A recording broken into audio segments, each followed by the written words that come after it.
In this video, I want to show you guys everything that happens from start to finish during our excavation phase. In the last video, I was talking about how I was trying to dig a hole and use the demo team to dig excavation.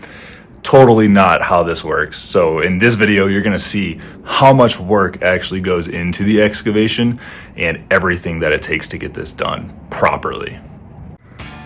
So right off the bat, you're going to see these two guys here. The guy in the yellow, he's the owner of the company that I hired. And then the guy in the jacket, he's the one that's going to be operating the loader and all the equipment. And what they're doing right now is they're just trying to measure and figure out where they're going to be taking all the dirt and then basically where they're going to be doing, like putting it. So you can save quite a bit of money if you don't have to truck dirt off. A lot of new lots are big enough to where you can kind of just pile it up all around. My lot is downtown, so right now they're just trying to figure out where are they going to spread and put all the dirt that's going to come out of the hole. And they're trying to just logistically organize all that. And then you can see as he starts, basically what he's doing, his name is Jim. And basically what Jim's trying to do is create a path for him so he can get into the back of the yard from the front and then obviously excavate this hole and then find a place to put all the dirt and keep it as much at least as we can on site. It's pretty cool what he's able to do. He ends up, obviously you're seeing he's like trying to start in the front and then he's taking in most of it in the back. And a lot of times when you do this, you'd think that you just take the dirt and you like pile it up, right? You just make a big pile and then you try and make the pile as high as you can and then kind of spread it out from there. But he actually has a really cool technique, and obviously he's done this 100 times. But you can see here how he's kind of like creating like a really, really long ramp, and he almost spills it out before he gets to wherever he's going. And what that does is that allows him to essentially create like a platform that slowly gets taller and taller and taller, and then it packs down every time he drives over it. So the earth essentially gets way more packed in, which allows him obviously to put more back there. I wasn't able to be here at this time. This was, we were just coming back home from a cruise, so I was actually kind of flying back at this point. We were in the air, and I knew they were starting the excavation this day, so I was actually making my best effort to get there before like noon, 12 o'clock or so I could film and get some content of this. But since I wasn't able to be there in person, I did set up this camera, and this is just, I have two Ring cameras.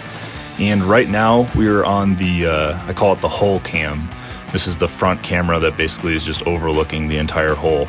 And then I have another angle, and that other angle that we saw is the one from a pole, and that's just, it's a temporary electric pole that we have in the back. And I put a camera on the top of that. It's like 10 feet high. It's awesome. But it gives me a good angle of the back. So I was able to watch the hole and from the pole. So I had a hole cam and pole cam. And these things were fantastic throughout the entire build project, being able to just see kind of what's going on, even if I wasn't there.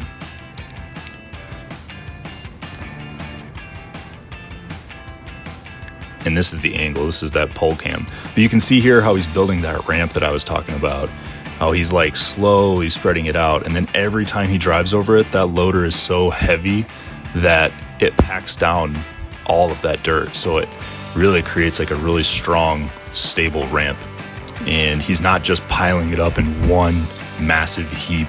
See how he's slowly kind of like spreading it out, and then he'll drive over it the next time he comes up in order to like pack it down even more. And it just allows him to get way more dirt in the back of that lot so that we don't have to truck off that much, or we at least truck off a lot less. And another thing to note too, if you see how much snow is falling right now, like it snowed pretty much the entire time he was excavating. And what that does is, so when you're digging this stuff out, really what determines like dig depth and capability of putting in a basement and all that kind of stuff is soil, like your soil content and the different types of soil that you run into. Sand is different than clay, which is different than like a pea gravel or like water, right? Obviously. So when we start digging, there gets to a point where he actually has to stop. And what he does is, I'll explain it a little bit later, but it's the ground starts pumping And it's just because there's so much snow that the snow kind of melts, and as it melts, as he drives over it, it makes it really, really tough to kind of continue. You start like digging, right? That's where your tires start getting stuck and stuff like that, which is where obviously tracked vehicles are going to perform far better than something like this that's wheeled. It's just this loader has a massive capacity to really get a lot of dirt. You can see how much he pulls out every time he dumps a new load, in the back. Like this right there, that bucket is like, I think it's 4 yards or so, 3 or 4 yards per dump that he does. So that's a lot. It's a lot of weight, which means when he's driving, all that snow that's kind of melting in the hole he's driving over plays a factor into everything. So it gets to a point where we get down to like 7 or 8 feet, and he's like, hey, he gives us a call and he says, hey, this is pumping quite a bit. So I don't know if it's pumping right here at this point. You can see him stop, and he's trying to kind of like figure out how the earth is working with his tractor, with that loader. But he continues to go, and he's pretty much just making those slight assessments, because the last thing you want to do is dig too deep and then you start having water fill up from below because you've hit the water table. We knew the water table was right around 13 feet, and we weren't even close to this, but he was just being extra precautious, right, and making sure. But this whole process, everything that we're watching here, this all occurred over the course of like 3 hours. Like it was pretty crazy to see the whole thing happen. I was on a plane, right? So I'm obviously trying to watch this from the plane's Wi-Fi, but it was really cool being able to experience how quickly you can knock a hole out, and then how little I knew, right? I thought I knew everything that went into this whole process. I thought when we were knocking the house down, I was like, oh yeah, you just knock the house down and then you excavate from there and you dig the hole. But boy, it wasn't even close, like not even remotely close. You have to do so much extra work to dig this out. There's these little stakes that the surveyor puts in the ground that pretty much give these guys their, they call them 5x5s, but it tells them how big they need to dig the hole. And then there's a depth meter right next to it that will also tell them how deep they need to go. So there was a lot more that went into it than I had initially thought, and being able to witness and be a part of this experience really kind of obviously opened my eyes and taught me a lot more that I didn't know before. But can you see here how he's kind of like building that ramp, and then how he dumps the soil a little bit further, and he's basically like packing it in as he goes. See how he like doesn't dump it all the way in the back. He'll dump it in a progress as he goes up, and then he'll kind of drag the bucket back and basically create that ramp a little bit more each time. It's really, really, really cool to watch. Yeah, see how he just kind of drags it and then spreads it out with the bucket as he comes back. And he just repeats that process over and over and over. And that mound gets huge. Like it gets taller than the neighbor's house, which is kind of funny because you could see this from the main street, this massive pile of dirt. But it's already, right now, it's taller than that shed. And that shed's about, I'd say, 7 foot tall. And he just keeps building it up, and he does a really great job. I think initially we had planned that we were going to need to export around 39 truckloads, and by the end of it we had only needed to take out about 19. Oh yeah, and then here you can see, so I was walking around the property and I was talking with a buddy of mine, and as I was doing that, I dropped my keys. So this is me looking for them, and then that is what it looked like when I found them after like 3 hours. Okay, so here is the situation. We are, as you can see, I am standing in the hole right now. So this is where the basement's gonna go. Right now, what we have going on is the total dig depth for this was scheduled to be at 10 feet 10 inches, and the geologist on his report had us hitting like the water table at 13 feet. So as long as we stayed right there, we stayed 2 feet off, we would be fine. So right now we are at about 8 feet down, and the excavator driver, so the operator, he's like, hey, we're like pumping, I guess is what they say. So they said the ground was pumping pretty bad. So he just wanted us to know. We pretty much said, okay, hold off. Let's get the geologist back over here to take a look and see what we got going on and make an assessment on essentially what to do. So I'm over here. We're at 8 feet, probably 8 foot, 9 foot, kind of depending, I guess, on like where you're standing. But that's where we are right now. So we're just waiting. He should be here in like a half hour. So I'm basically just gonna wait, see what he says. We'll do the walkthrough with everybody and kind of come up with his assessment. Pretty much I see two things happening.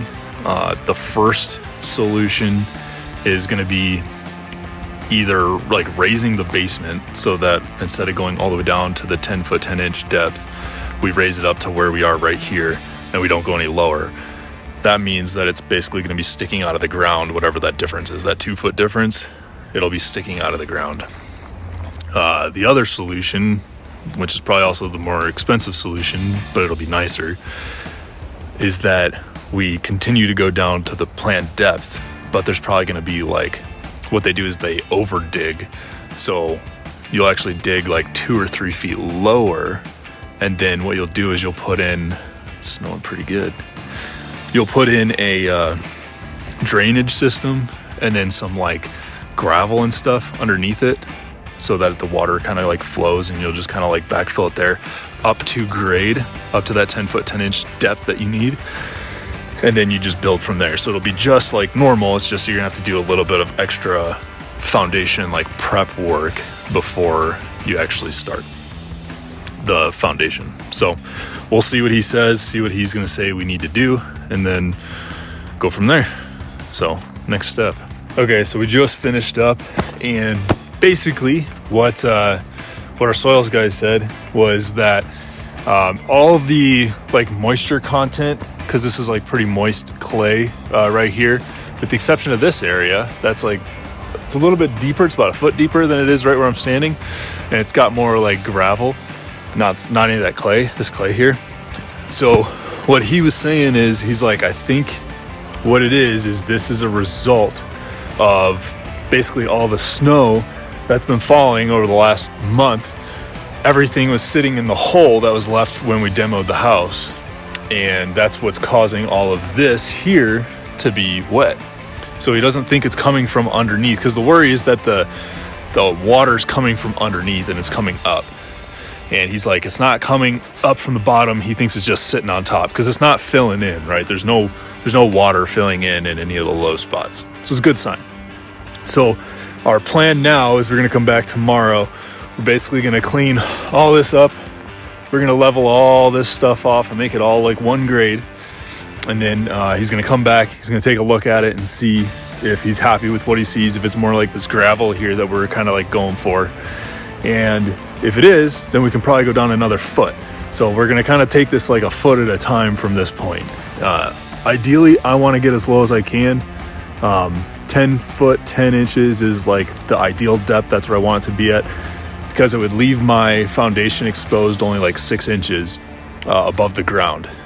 So any bit that we come up over that is going to mean it's going to go extend outside of the foundation. And I just want to have it as clean as I can, because it's less like, you're not building stairs to come up to the front door, you're not building stairs on the side of the house, you're not doing, just like all of the extra nonsense that just is like, I don't know, I don't like it.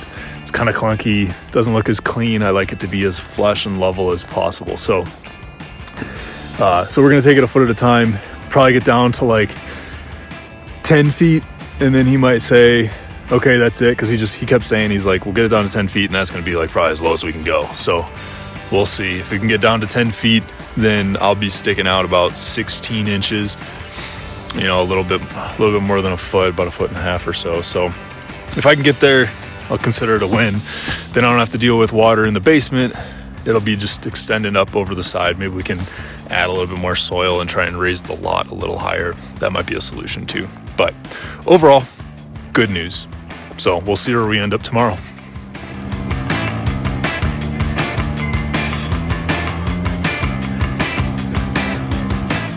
Today's mission is to clean the hole out and make it as straight and stuff as we can with the walls. You can see we've got the tracked skid steer in there, and that's just so we can spread the weight out and make sure that we're not having that pumping issue, as well as getting up and out of the hole since the walls are kind of getting a little steeper. This shot is from the very top of the dirt mound in the back of the yard, and you can see how high I am. It's about 10-15 feet up in the air, and you can see like the entire neighborhood. Especially with the snow, it's actually a really cool shot, so I wanted to make sure I got it. But you can see how the walls are getting kind of cleaned up. The skid steer is really good at making sure that you get really clean lines and everything's very, very even everywhere you go, and it can actually like level the ground off really, really well. And then one thing you're not seeing is us, we begin trucking out dirt at this point, so instead of piling it up in the back, we start taking dirt out of the hole. All right, and on to day 3. So we started the day off with basically measuring the depth, and what he's using here is like this laser level, so it'll ping as he gets it up to the right height once it's matching that little box on top of the hole, and you can see now the box is inside the hole. And then here, what we're basically doing is he's got to take that ramp out. So there used to be a ramp right there, and now he's basically digging the ramp out with the excavator, right, the Mini X, to make sure that he can get out of the hole, but otherwise the equipment's kind of like stuck in there. So this is that last little piece where you have to be able to clean the hole out, but you can't leave that ramp there. And then you can see this is the dump truck that we're using to haul the dirt away, because we basically run out of room in the back of the lot to keep everything. So everything from this point forward has to go away, which we ended up trucking out, I think, a total of 19 loads. And then this is just the last little bit of it that we're pretty much getting rid of.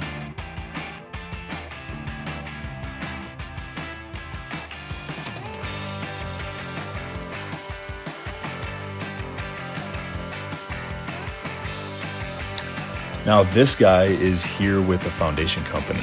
So his job is to come out and basically check our hole to inspect that we have dug it to the correct dimensions so that the foundation company can come out and actually set their forms, and they have enough space inside the hole so that they can work around all the different forms that they have to build in the hole.